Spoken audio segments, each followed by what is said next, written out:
एक सास और एक बहू थी। सासू माँ हर रोज ठाकुर जी की पूरे नियम और श्रद्धा के साथ सेवा करती थी। एक दिन शरद ऋतु में सासू माँ को किसी कारणवश शहर से बाहर जाना पड़ा। सासू माँ ने विचार किया कि ठाकुर जी को साथ ले जाने से रास्ते में उनकी सेवा पूजा नियम से नहीं हो सकेगी।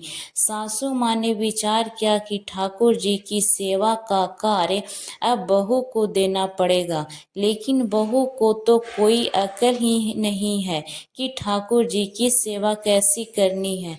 सासू माँ ने बहू को बुलाया और समझाया कि ठाकुर जी की सेवा कैसे करनी है, कैसे ठाकुर जी को लाड़ करना है। सासू माँ ने बहू को समझाया कि बहू, मैं यात्रा पर जा रही हूँ, अब ठाकुर जी की सेवा पूजा का सारा कार्य तुमको करना है। सासू माँ ने बहू को समझाया, देख, ऐसे 3 बार घंटी बजाकर सुबह ठाकुर जी को जगाना, फिर ठाकुर जी की मंगल भोग करना, फिर ठाकुर जी को स्नान करवाना, फिर ठाकुर जी को कपड़े पहनाना, फिर ठाकुर जी का श्रृंगार करना और फिर ठाकुर जी को दर्पण दिखाना। दर्पण में ठाकुर जी का हंसता हुआ मुख देखना, उसके बाद ठाकुर जी को राजभोग लगाना। इस तरह सासू माँ बहू को सारे सेवा नियम समझाकर यात्रा पर चली गई। अब बहू ने ठाकुर जी की सेवा कार्य उसी प्रकार शुरू किया जैसा सासू माँ ने समझाया था। ठाकुर जी को जगाया, नहलाया, कपड़े पहनाए, श्रृंगार किया और दर्पण दिखाया। सासू माँ ने कहा था कि दर्पण में ठाकुर जी का हंसता हुआ मुख देखकर ही राजभोग लगाना। दर्पण में ठाकुर जी का हंसता हुआ मुख न देखकर बहू को बड़ा आश्चर्य हुआ।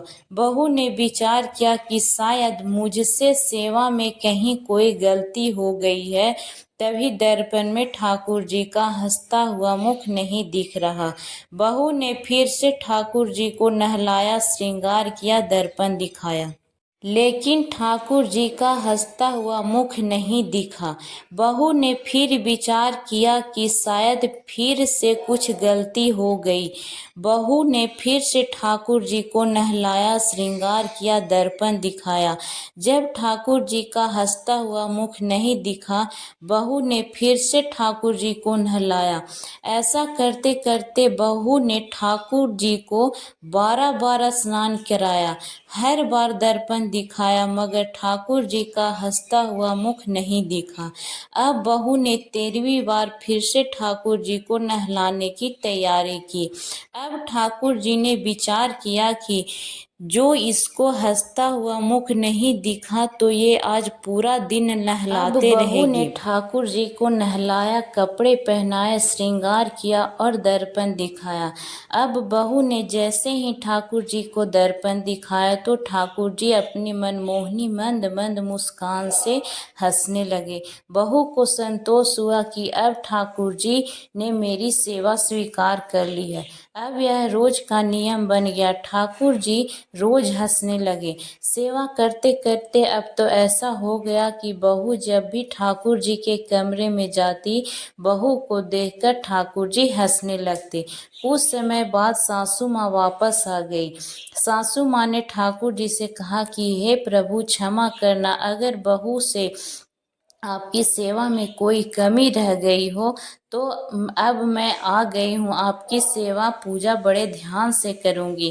तभी सासू माँ ने देखा कि ठाकुर जी हंसने लगे और बोले, मैया, आपकी सेवा भाव में कोई कमी नहीं है, आप बहुत सुंदर सेवा करती है, लेकिन मैया, दर्पण दिखाने की सेवा तो आपकी बहू से ही करवानी है। इस बहाने मैं भी हंस लेता हूँ। निश्चल सेवा भाव से प्रभु भी प्रफुल्लित होते हैं।